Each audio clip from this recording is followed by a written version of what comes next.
What is up guys? Magandang hapon po sa inyong lahat. Ayan, muli pong inyong lingkod, Rowells TV, and for today's video, ayan, kung makikita nyo,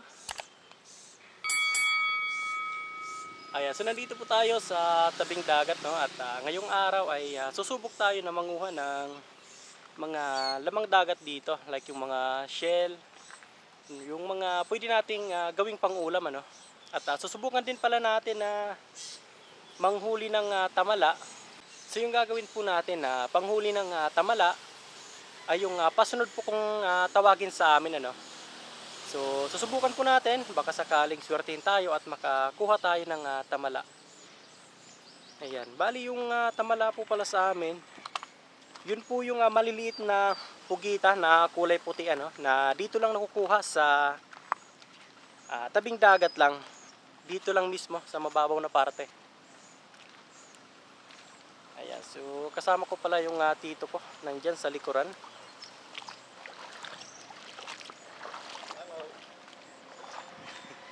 Ayan, so manghihibas tayo rito at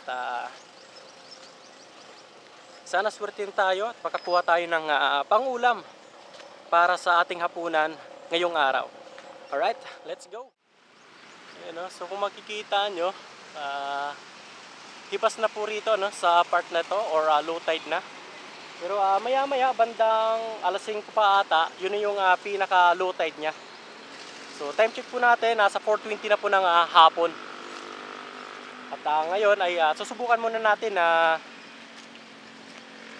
manghuli ng tamala, no.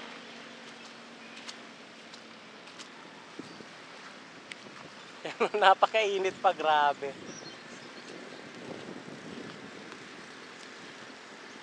Napakainit pa. So ito pala yung gagamitin natin ngayon. Ayan, so ginupit-gupit na damit para magmukha siyang tamala. Ayan. Syempre meron tayo dito nga nylon.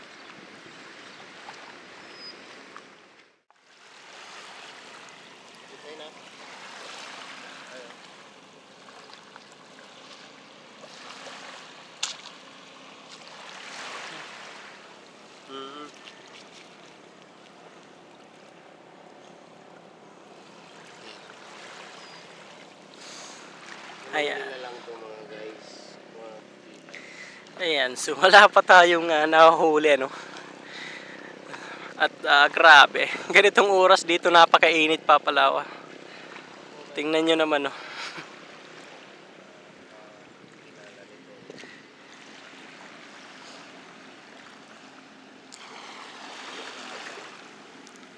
Ayan, dito naman sa part na yan, kung makikita nyo, meron naman po dyang nagninit fishing. Lambada po kung tawagin dito sa amin. Dito lang po yan sila sa tabing dagat naglalambat.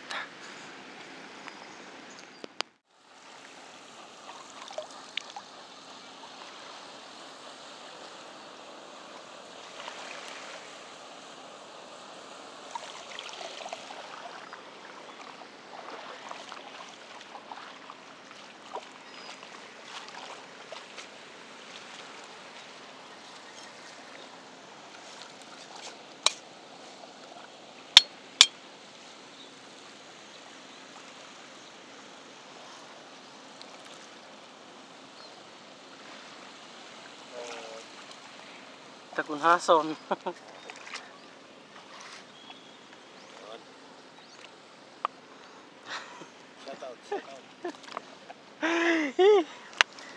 Alam nyo guys, ito masarap to. Masarap tong ano na to, shell at bato.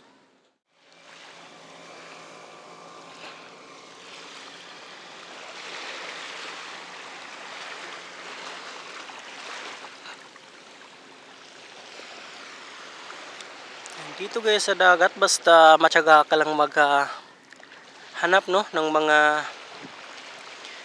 lamang dagat, talagang sure ball na kukuha ng pang-ulam. Eto po. Yan. So malit lang yung laman nito, pero napakasarap po ng laman nito. May kaliitan nga lang.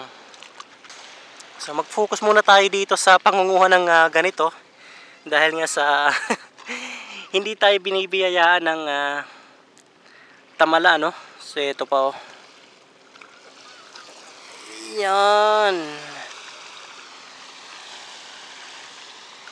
Tiyagaan lang talaga, guys. Tiyagaan lang.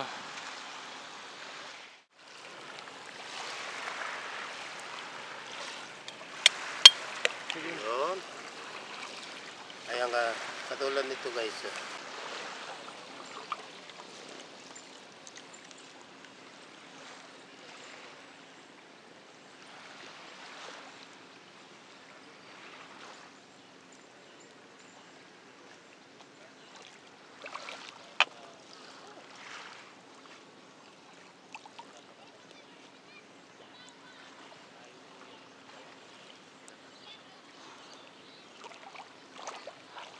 Yan, so mag-focus muna tayo, no, sa pangunguha nitong mga shell.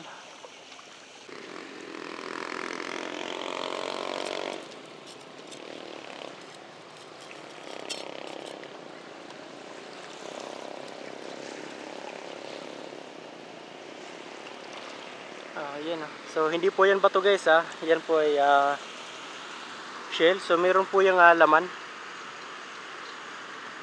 Ayan,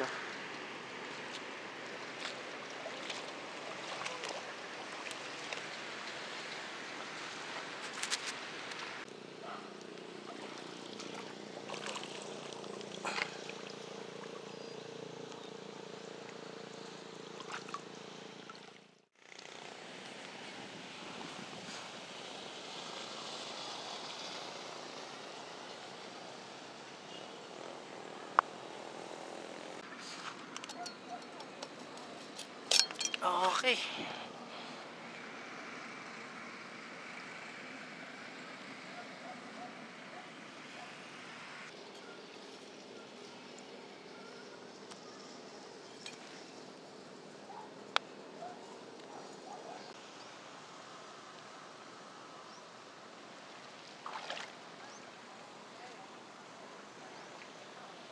Ayun, so dito sa part na yan, malaki na yung looted dyan sa part na yan. Eto, swerte. Yun, no? Pandagdag. So sa ngayon, sa mga oras na ito rito, wala pang ganong nanghihibas, no? Dahil nga po sa dito sa part na to, abot pa ng sikat ng araw. So medyo mahapdi yung init ng araw ngayon, kahit na mag-alasing ko na ng hapon. So yung iba pupunta rito kapag malilim na itong part po rito. Dun sa kabila, dahil sa medyo malilim doon, dahil sa maraming puno doon banda, so hindi na siya inaabot ng sikat ng araw, kaya meron po doong nangihibas o nangunguha rin ng lamang dagat na pwede rin ipang ulam. Ayun, so malaki na yung low tide dito, guys.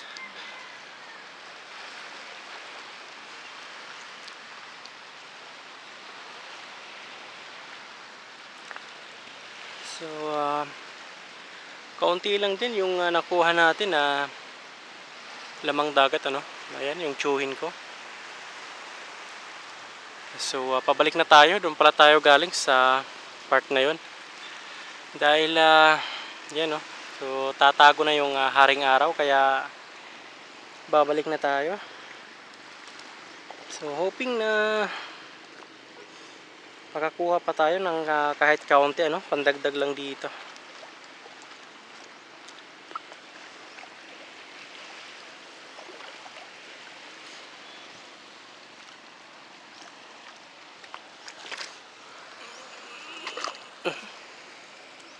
Yeah.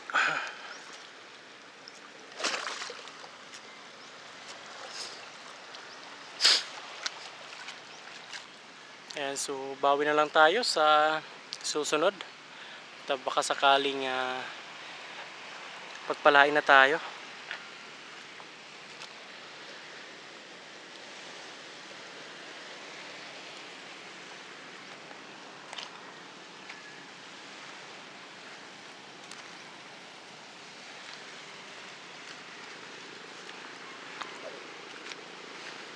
So hindi man tayo binigyan ngayon ng maganda-ganda.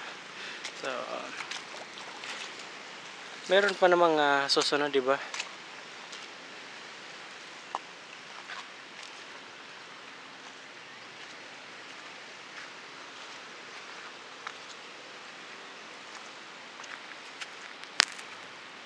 So, sa sunod guys, abang-abang na lang po dahil susubukan po natin na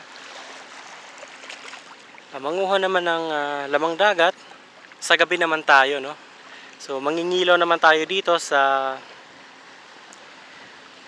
tabi lang pag low tide. Pag na taong low tide at gabi. So, abang-abang na lang guys. At yan naman yung ating susunod na gagawin dito sa dagat. Ayan, so sa ngayon kasi doon sa ginawa nating pananamala hindi tayo nabiyayaan. So ika nga, sabi nga ng iba, better luck next time na lang. Malay natin doble yung ibigay sa atin ng Panginoon, di ba? So ito pala yung boulevard dito sa amin. Mula po yan doon. Yan hanggang dito papunta doon. Ay yun. At doon naman sa may bandang unahan, bale meron na rin pong ginagawa doon na kalsada. So dire-diretso po yan pag natapos papuntang pier. Ayan po. At dito sa kabilang side natin, dyan po sa dulo na yan, sa dulo ng bato na yan, bali kabilang side lang po, nandiyan na po yung Dinarayong Beach dito, o yun pong Binantayan ng beach. So napakaganda po dyan, at hoping na sana sa mga sumunod na araw makapunta tayo dyan at makakuha tayo ng drone shot, no?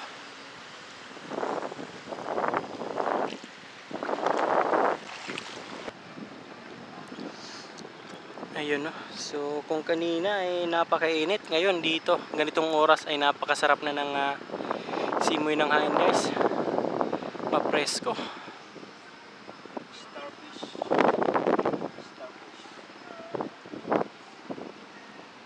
Ayan,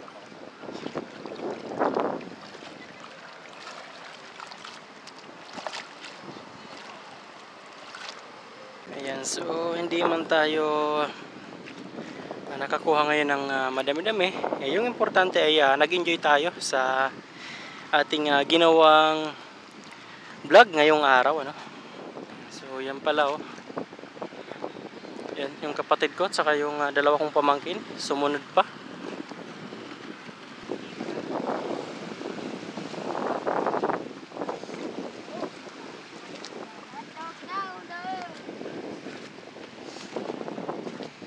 Okay, what?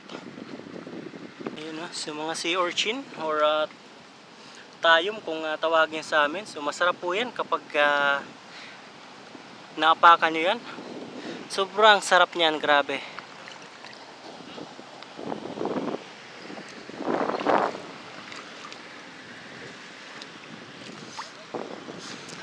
Dati nung namamana pa kami, kapag nakakaapa kami dyan sa tayom na yan, ang ginagawa na lang namin pumupunta kami sa may gilid at iniihian na lang namin.